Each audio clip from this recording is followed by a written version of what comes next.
छात्राओं, अब आगे बढ़ते हैं पद्मावत में। अगला पद है, जिन मंत्री कैमास गृह से लेकर दोपहर चाह 10 दिसी फिरें कोय छत्री ग्रब्बहन तो है। प्रसंग वही है। यह अवतरण हजारी प्रसाद द्विवेदी द्वारा संपादित संक्षिप्त पृथ्वीराज रासों में आए कैमास कर्नाटिक प्रसंग से लिया गया है। इस रासो महाकाव्य के रचयिता कवि चंद्र बरदाई हैं और इस कविता में कवि चंद्र बरदाई कैमास की स्थिति और उससे जुड़े हुए संदर्भों पर प्रकाश डाल रहे हैं। व्याख्या। कवि कह रहे हैं कि जो मंत्री कैमास जोगिनपुर योगिनीपुर अर्थात दिल्ली आया था, आज वह विपरीत स्थिति को प्राप्त हो गया है।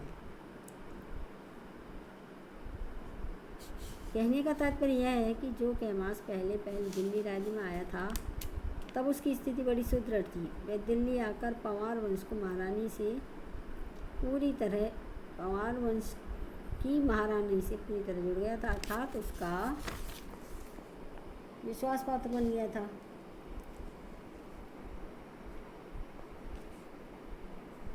और 6 बार भली भांति जीवन जीने के लिए मंत्री पद से शोभित हो गया था। वही आज विपरीत स्थिति को प्राप्त हो गया है। अभिप्राय यह है कि जिस मंत्री कैमास का जीवन पूरी तरह से दिल्ली राज्य से जुड़ गया था, वही अब मदोन्मत्त होकर राज्य भर की पूरी निष्ठा के साथ नहीं संभल पा रहा था। प्रभुत्व पाकर वह अहंकारी और अभिमानी हो गया था, कामोन्मत्त भी हो गया था। यही कारण था कि वह कर्नाटी दासी के मोह में पड़कर उसके साथ विलास में डूब गया। कवि कह रहा है, कैमास दिल्ली राज्य का विश्वास पात्र व्यक्ति था, किंतु कर्नाटी दासी के साथ विलास में डूबकर संदेह का पात्र बन गया था। जिस पटरानी इच्छिनी को भी कैमास पर पूरा विश्वास था, अब उसका विश्वास खंडित होकर संदेह का कारण बन गया था। अब स्थिति यह हो गई थी कि अब वह अपनी इच्छा के अनुसार इधर से उधर भटकता रहता था। अब कोई भी क्षत्रिय उसके गर्व को, उसकी मदोन्मत्तता को देखकर भी उसे दंडित करने के लिए तैयार नहीं थे। ऐसी स्थिति में वह निर्भीक और निडर हो गया था। अगला पद है भाई बच्चों, शनि गाड़ियों कैमास तह से लेकर प्रात देव हम महल न पायो तक। इसका प्रसंग वही है बच्चों। व्याख्या करते हैं शुरू।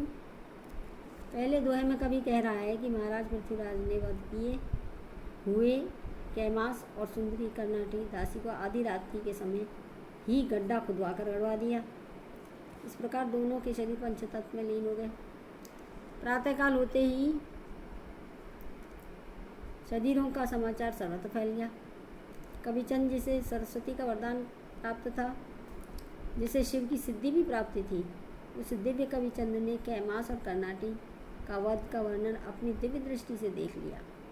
कतिपय रासो ग्रंथ में डॉक्टर माता प्रसाद गुप्त द्वारा संपादित कैमास वध में यह उल्लेख भी आया है कि देवी सरस्वती ने कविचंद के स्वप्न में आकर सारी स्थिति से अवगत करा दिया था। वास्तव में कविचंद को यह श्रेष्ठ वरदान प्राप्त था, इसलिए उसने स्वप्न में ही सारी घटना को इस प्रकार देख लिया जैसे चंद्रमा के प्रकाश में सब कुछ प्रत्यक्ष दिख जाता है। कवि ने यह संकेत दिया है कि चंद्र को यह भी ज्ञात हो गया था कि प्रातःकाल की लालिमा अथवा सूर्योदय के समय सारी घटना प्रत्यक्ष हो जाएगी।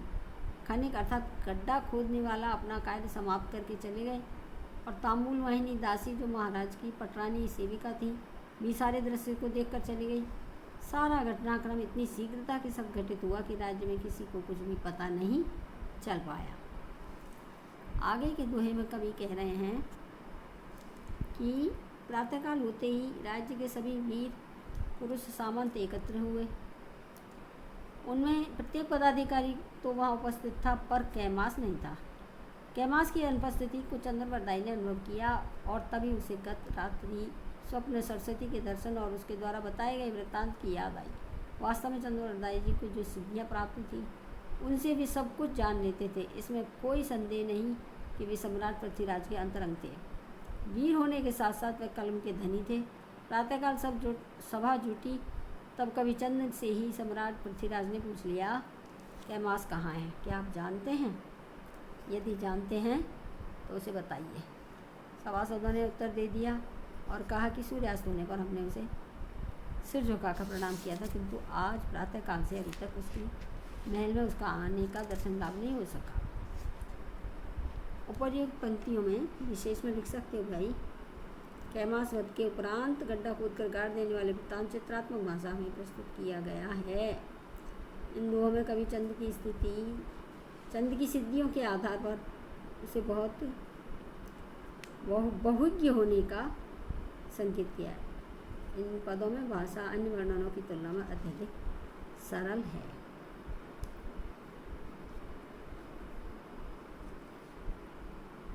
अगला पद है, उदय अस्त तो नैन बीच से लेकर सिंचन जानी गमार तक। प्रसंग वही है विद्यार्थियों, व्याख्या करते हैं। कवि कह रहा है कि पृथ्वीराज ने स्पष्ट किया कि सूर्योदय और सूर्यास्त के दृश्य तो प्रत्यक्ष अपने नेत्रों से देखने को मिल जाते हैं। रात्रि में जाकर आकाश के वक्ष पर चंद्रमा उदित होता है तो उसका प्रकाश भी तो हम सभी को अनुभव होता ही है। अर्थात चंद्र की चंद्रिका के अनुभव करते हुए हम सब कुछ देख लेते हैं।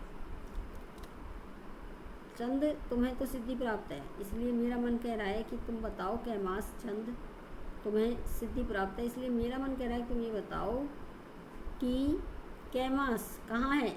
इसे ऐसा जानने के कारण यह है कि मेरे मन में विजय पर्व मनाने की इच्छा है और मैं विजय यात्रा पर निकलना भी चाहता हूँ। इस दोहे का अर्थ यह भी है कि जो अधिक सटीक जान पड़ता है वही है कि पृथ्वीराज के मन में कन्नौज विजय की इच्छा जागृत हो चुकी थी। इसी भाव से प्रेरित होकर उसने कैमास के विषय में पूछा कि चंद अगस्त नक्षत्र का उदय हो गया है। जल, चंद्रमा और आकाश अब नेत्रों को उज्जवल दिखाई देने लगे हैं। मेरे मन में कन्नौज पर विजय प्राप्त करने के लिए शीघ्र ही तीव्र आकांक्षा है। तुम बताओ कैमास कहाँ है। भाव यह है कि वर्षा भी व्यतीत हो गई, शरद ऋतु के आगमन से मार्ग स्वच्छ हो गए। पृथ्वीराज कन्नौज विजय की इच्छा से भर उठे थे। कैमास जो कि पृथ्वीराज का प्रधान अमात्य था, अतः उसके लिए पूछना और शुद्ध होना आवश्यक था।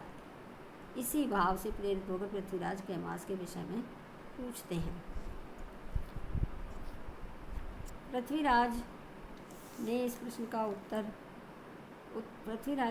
के उत्तर स्वरूप चंद ने अपने अद्वितीय अडिग व्यक्तित्व का परिचय देते हुए स्पष्ट शब्दों में कहा कि यदि शेषनाग पृथ्वी के धारण कर सकता है तो महादेव विष भी न छोड़ दें और सूर्य अपने तप को छोड़ दें, तो तभी कभी चंद सिद्ध मंत्र या प्राप्त वर को नहीं छोड़ सकता। कहने का अभिप्राय यह है कि सम्राट पृथ्वीराज ने चंद को दुविधा में तो डाल दिया, किंतु चंद उससे उपर्युक्त कथन के माध्यम से बाहर निकल आए थे।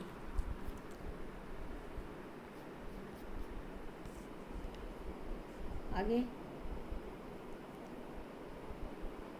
कवि चंद ने कहा कि महाराज यदि आपको हाट ही है तो मैं बता सकता हूँ कि कैमास कहाँ है।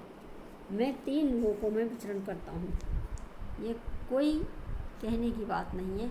अतः मैं स्पष्ट रूप से कह रहा हूँ कि यदि आप पूछ ही रहे हैं तो छिपी हुई रहस्यात्मक स्थिति को भी मैं उद्घाटित कर सकता हूँ कि बात का रहस्य कितना है।